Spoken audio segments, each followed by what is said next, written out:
안녕하세요. 그레이스 일루아입니다.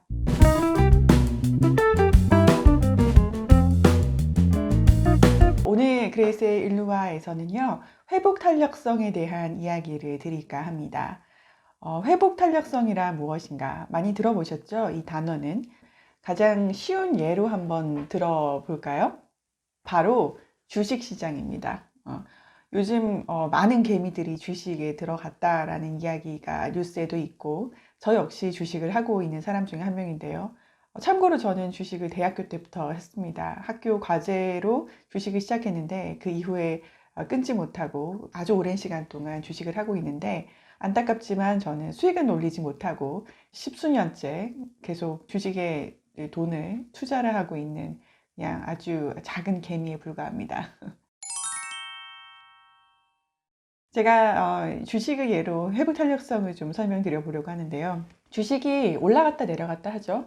어떤 주식이든지 올라가기만 하는 주식도 없고 내려가기만 하는 주식도 없습니다.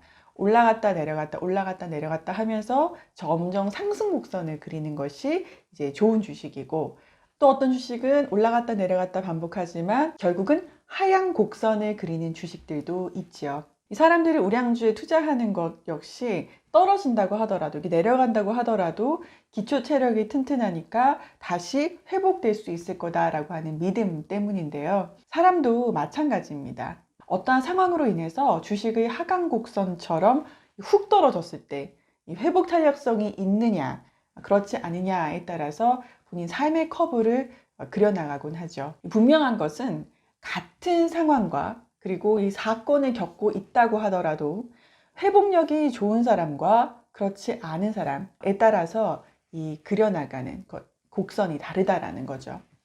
그것은 이것의 차이다라고 회복 탄력성 연구하는 수많은 학자들은 이야기하는데요.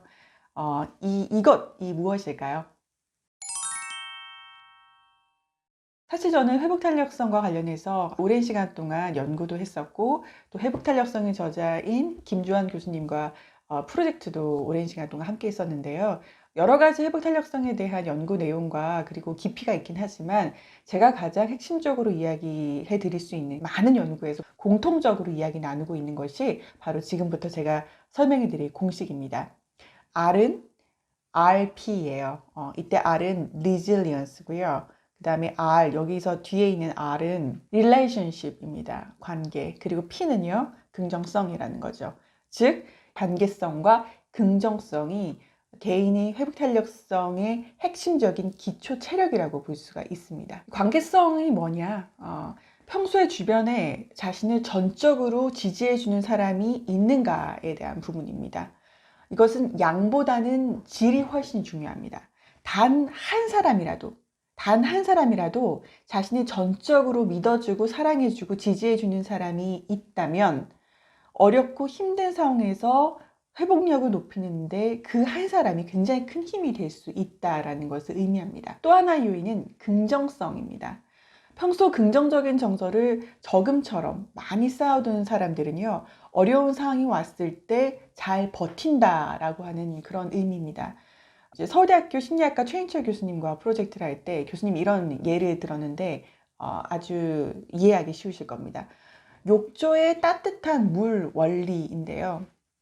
욕조에 따뜻한 물이 조금이라도 차 있다면요, 만약에 누군가가 차가운 물을 내 의도치 않게 틀어버린다라고 했을 때 좀 견딜만 하다라는 거죠. 우리가 지금 맞이하고 있는 이 코로나 상황에도 예기치 못한 어떤 악수잖아요. 근데 만약에 내 욕조에, 내 삶의 욕조에 따뜻한 물이 어느 정도 채워져 있다면 이 차가운 물을 확 틀어버렸을 때 차갑긴 하지만 그래도 견딜만 하다라는 거죠. 그런데 욕조에 물이 전혀 없다면 차가운 물을 그대로 막고 있어야 되기 때문에 굉장히 어렵다라는 겁니다. 이 욕조의 따뜻한 물이라는 게 뭐냐라는 것이 바로 개인이 가지고 있는 긍정성입니다. 긍정적인 정서를 얼마나 평소에 많이 가지고 있느냐라는 거죠. 그래서 이 긍정적인 정서를 저축해 두는 것은 이 삶에서 어려운 시기, 회복력이 필요한 이 시기에 굉장히 중요합니다. 긍정 정서를 높이는 일들은 너무나도 간단하고 그리고 돈이 들지 않는 일들입니다. 지금 당장 시도해 볼 수도 있는 일이고요. 가령 이런 것들인 거죠. 아름다운 봄볕에 햇살을 만끽하거나 좋아하는 커피를 천천히 마시면서 그 커피를 음미하거나 또는 아이 웃음소리에도 즐거워하고 또 삶의 의미에 대해서 한번 곱씹어 보거나 또 여행 사진을 한번 들춰보면서 행복했던 시간들을 반추해 보거나 방법은 개인마다 다 다르고 또 느끼는 것도 다 다르겠고 긍정적인 정서의 범위도 굉장히 다양하겠지만 어쨌든 스스로를 기쁘게 하는 무엇인가를 시도해 보는 것이 긍정적인 정서를 높이는 방법이라는 것입니다. 그리고 그렇게 자신을 스스로 예쁘게 여기고 사랑해 주는 사람에게 또 주변 관계도 당연히 그에 비례해서 높아질 수 있다라는 거죠. 어렵고 힘든 시기일수록 회복력을 높여야 합니다. 이 회복력을 높이는 방법, 내 주변에 어떤 사람들이 있는가를 한번 살펴보시고 또 내가 누군가의 지지자가 되어줄 수는 없는지에 대해서도 한번 생각해 보시고 그리고 아주 작지만 내 일상의 작은 것들을 즐기고 만끽하면서 긍정적인 정서를 높이는 것, 이것이 회복 탄력성을 높이는 방법이고 그리고 오늘 당장 해볼 수 있는 것입니다. 힘든 이 시기에 우리에게 지금 하강 곡선이 그려져 있다면 이것을 자연스럽게 상승 곡선으로 그려나갈 수 있도록 한번 노력해 보는 건 어떨까요? 저도 동참하겠습니다. 화이팅! 그레이스 일루와는 오늘 회복 탄력성에 대해서 이야기 나눴습니다. 구독과 좋아요 눌러주시고 다음 그레이스의 일루와에서도 재미있는 이야기 나눠보아요. 안녕!